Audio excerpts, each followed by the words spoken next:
नवरात्रि में भूलकर भी मत बनाना ये 4 सब्जियां, वरना दुर्गा माता हो जाएंगी नाराज और टूट जाएगा व्रत। नमस्कार दोस्तों, आज हम एक ऐसे विषय पर चर्चा करने जा रहे हैं जो हर उस भक्त के लिए बेहद महत्वपूर्ण है जो नवरात्रि का व्रत रखते हैं या माँ दुर्गा की भक्ति में लीन रहते हैं। अक्सर लोग नवरात्रि के दिनों में व्रत रखते हुए कुछ ऐसी भूल कर बैठते हैं जिससे उनका व्रत अधूरा हो जाता है और माँ दुर्गा की कृपा की जगह नाराज़गी प्राप्त होती है।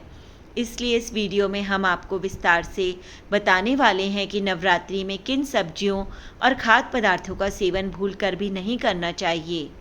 अगर आपने यह जान लिया तो आपका व्रत और भी ज़्यादा पवित्र और सफल हो जाएगा। प्रिय भक्तों, जैसा कि हम सभी जानते हैं कि हिंदू धर्म में नवरात्रि का विशेष महत्व है। साल में 4 नवरात्रि आती हैं, जिनमें चैत्र नवरात्रि और शारदीय नवरात्रि को सबसे महत्वपूर्ण माना जाता है। शारदीय नवरात्रि, जो कि अश्विन मास की प्रतिपदा तिथि से शुरू होती है और नवमी तक चलती है, शक्ति की उपासना का सबसे बड़ा पर्व है। इस दौरान माँ दुर्गा के 9 स्वरूपों की पूजा की जाती है। इन 9 दिनों में भक्त व्रत, उपवास और नियमों का पालन करते हैं। शास्त्रों में यह स्पष्ट लिखा गया है कि नवरात्रि के दिनों में किए गए व्रत का फल हजारों गुना बढ़कर मिलता है, लेकिन शर्त यह है कि व्रत पूरी श्रद्धा और नियमों के साथ किया जाए।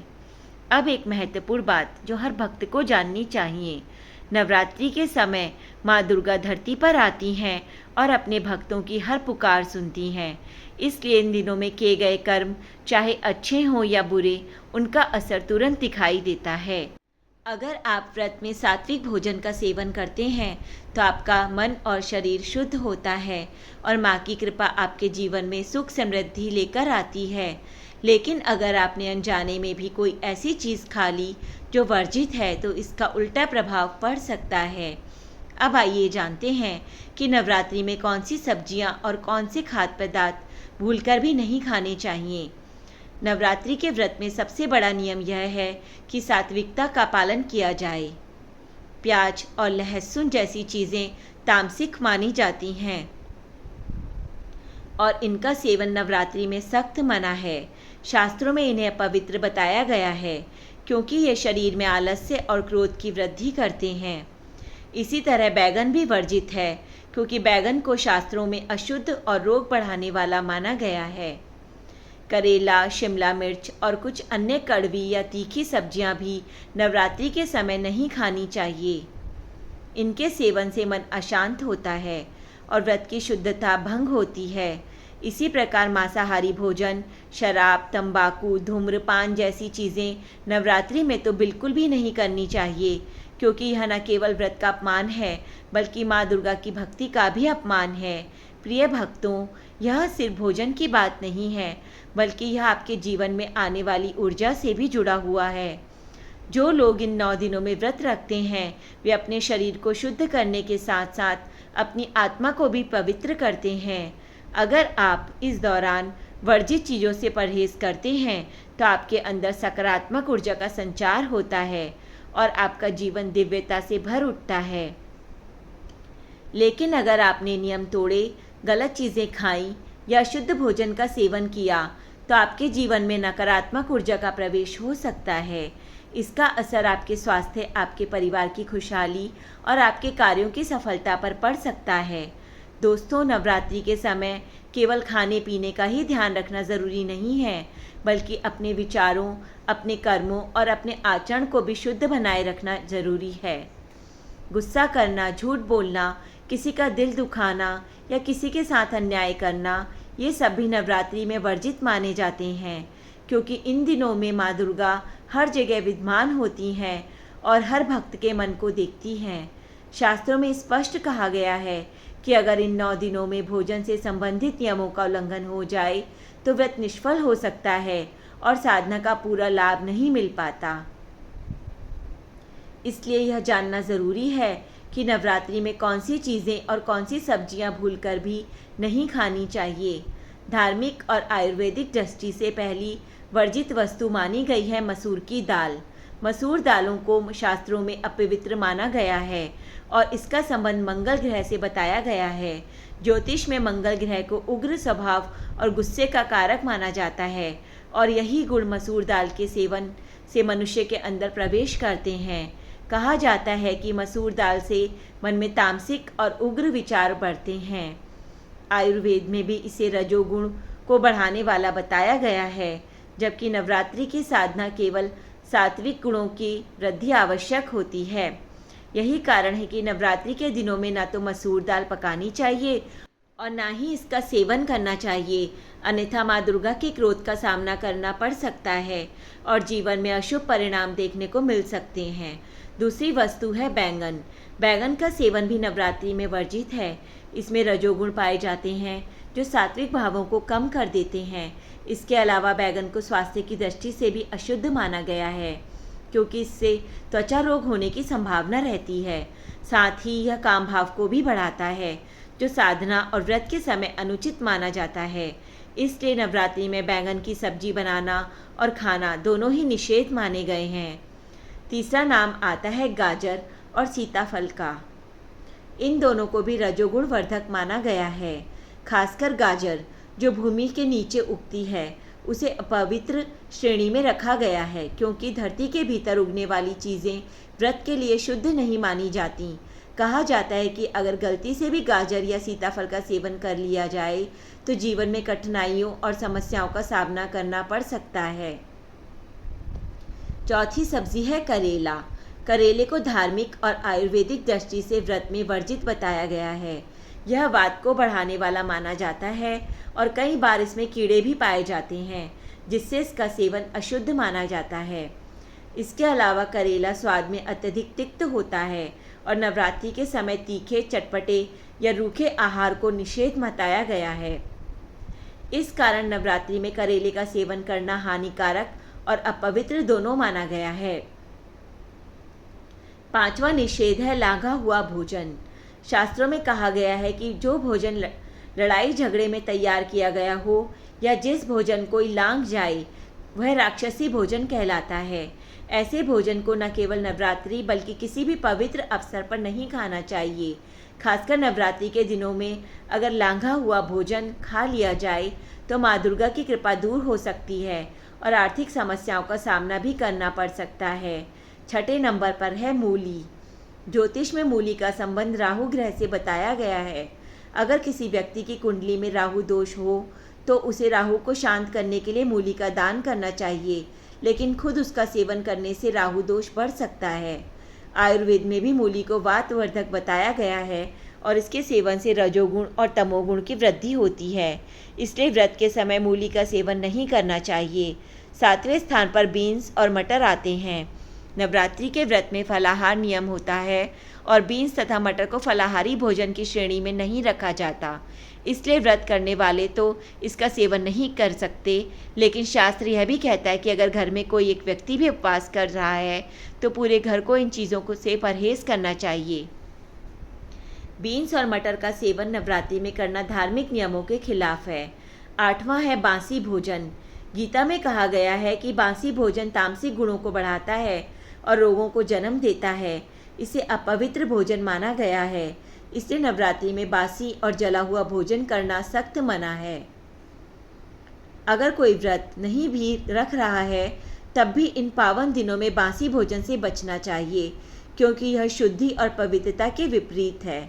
नवा और सबसे बड़ा निषेध है लहसुन और प्याज। शास्त्रों में इन दोनों को राक्षसी भोजन कहा गया है। इनकी उत्पत्ति राहु और केतु से बताई गई है। यही कारण है कि इनमें तीव्र गंध होती है। आयुर्वेद में भी इन्हें तमोगुण वर्धक माना गया है, जो शरीर में उत्तेजना और काम भाव को बढ़ाते हैं।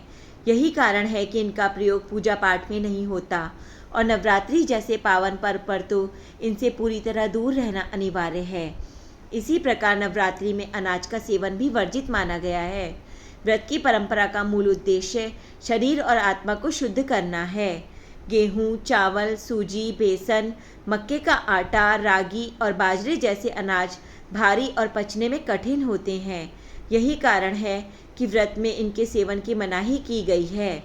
भक्तों को इन 9 दिनों में अनाज से परहेज कर केवल फलाहारी और सात्विक आहार ही ग्रहण करना चाहिए।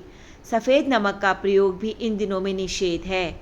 सामान्य रूप से लोग समुद्री नमक का उपयोग करते हैं, जिसे सफ़ेद नमक कहा जाता है, लेकिन नवरात्रि के व्रत में केवल सेंधा नमक का सेवन ही स्वीकार्य है।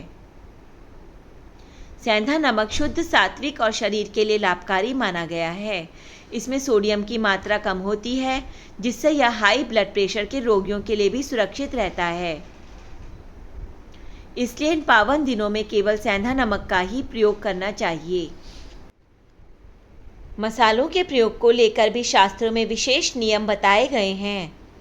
व्रत के दौरान काली इलायची, तेजपत्ता और दालचीनी जैसे मसाले भारी और गरिष्ठ माने गए हैं, इसलिए इनसे बचना चाहिए। हाँ, हल्के और सात्विक मसाले जैसे हरी इलायची, लौंग, काली मिर्च और जीरे का प्रयोग किया जा सकता है। इनसे भोजन का स्वाद भी बना रहता है और पाचन तंत्र पर भी कोई नकारात्मक प्रभाव भी नहीं पड़ता। डेयरी प्रोडक्ट्स का सेवन भी व्रत में सीमित मात्रा में करना चाहिए। दूध, दही, छाछ और लस्सी का प्रयोग तो किया जा सकता है, लेकिन अधिक मात्रा में डेयरी उत्पाद खाने से गैस और कब्ज जैसी समस्याएं उत्पन्न हो सकती हैं। शुद्धता और पाचन की दृष्टि से यह ध्यान रखना आवश्यक है कि डेयरी उत्पाद ताज़े हों और संतुलित मात्रा में लिए जाएं। मीठा और चीनी का सेवन भी व्रत में संयमित रखना चाहिए।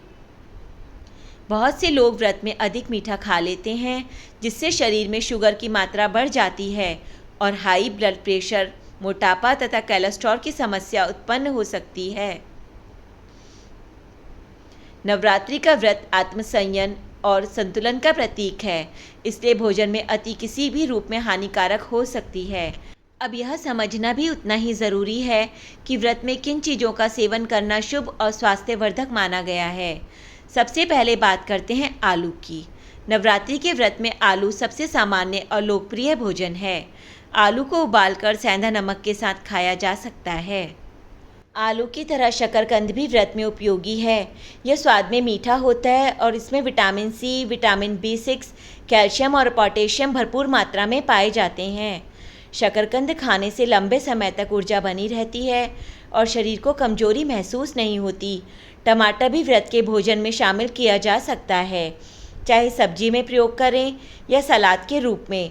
टमाटर विटामिन और खनिज तत्वों का अच्छा स्रोत है और पचने में भी हल्का होता है। इसी तरह लौकी की सब्जी भी व्रत में आदर्श मानी जाती है। लौकी में भी पानी की मात्रा अधिक होती है, जिससे यह शरीर को हाइड्रेट रखती है और पाचन में मदद करती है।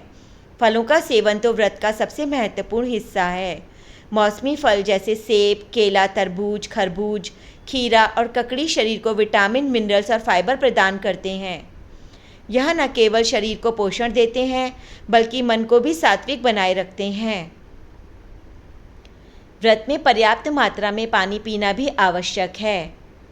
पानी शरीर से विषैले तत्वों को बाहर निकालता है और आपको तरोताज़ा बनाए रखता है। नारियल पानी, नींबू पानी और ताज़े फलों का जूस भी डाइट में शामिल किया जा सकता है। यह शरीर को डिटॉक्स करने में मदद करता है। ड्राई फ्रूट्स जैसे बादाम, अखरोट, काजू और किशमिश भी व्रत में खाने के लिए उत्तम माने गए हैं। यह तुरंत ऊर्जा प्रदान करते हैं और फाइबर तथा प्रोटीन की भरपूर मात्रा देते हैं। ड्राई फ्रूट्स हृदय, ब्लड शुगर और ब्लड प्रेशर की समस्याओं को नियंत्रित करने में भी मदद करते हैं। अरबी और कच्चे केले से बनी व्यंजन भी व्रत में लोकप्रिय हैं। अरबी से टिक्की, कटलेट या सूखी सब्जी बनाई जा सकती है और कच्चे केले से चिप्स तैयार किए जा सकते हैं। अनाज की जगह व्रत में कूटू के आटे और समा के चावल का प्रयोग किया जाता है। कूटू के आटे से खिचड़ी, पराठा, पूरी, पकौड़े और हलवा बनाया जा सकता है। समा के चावल से उत्पम, इडली, डोसा और पूरी भी तैयार की जा सकती है। यह न केवल व्रत का नियम निभाते हैं, बल्कि स्वाद और पोषण भी प्रदान करते हैं। तो भक्तों, इस वीडियो में हमने जाना कि नवरात्रि में कौन सी सब्जियां और खाद्य पदार्थ भूलकर भी नहीं खाने चाहिए। अगर आपको यह जानकारी उपयोगी लगी हो तो इस वीडियो को लाइक ज़रूर करें, चैनल को सब्सक्राइब करें और कमेंट बॉक्स में सच्चे दिल से लिखें, जय माँ दुर्गा, आपका हर कमेंट माँ दुर्गा तक ज़रूर पहुँचता है और वह आपके जीवन में सुख शांति का वरदान देती हैं। जय माता दी।